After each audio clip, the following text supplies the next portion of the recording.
The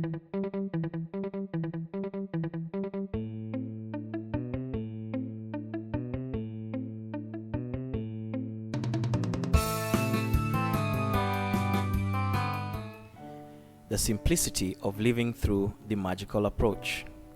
Once again, we paraphrase a lot of what we're going to talk about from Seth's work.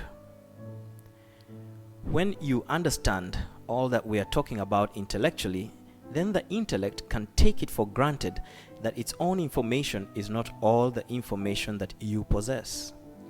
It can realize that its own knowledge represents the tip of the iceberg.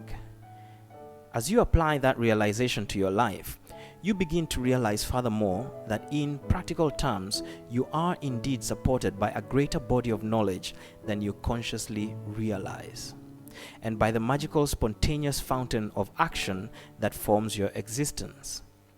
The intellect can then realize that it does not have to do it all alone. Everything does not have to be reasoned out.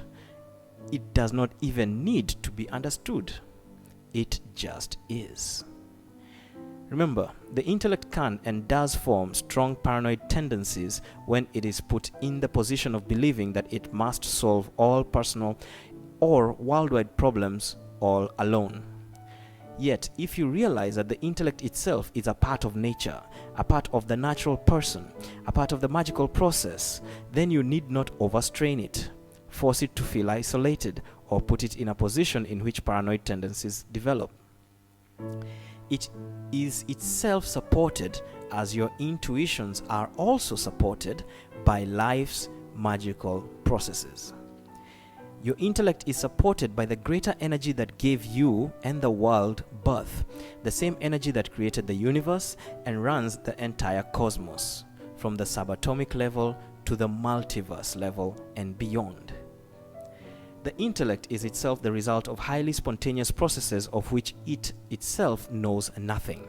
And the intuitions that are considered so undisciplined and unreasonable are based upon calculations far more spectacular than those of which the conscious mind can even conceive of.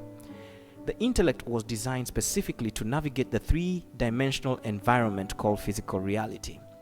It wasn't designed to be the be-all and end-all of human existence.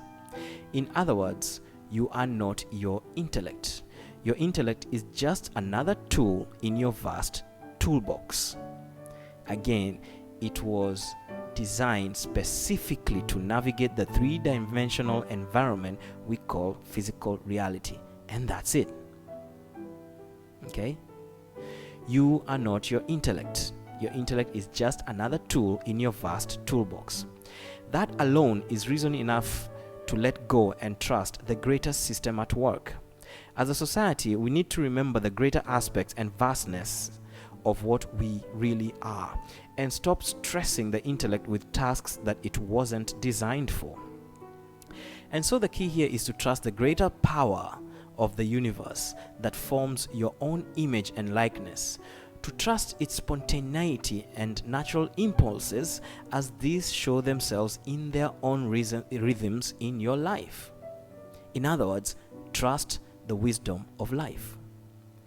The rhythms of natural time are also more natural to you than you have suspected. You often have freedoms then that you do not use.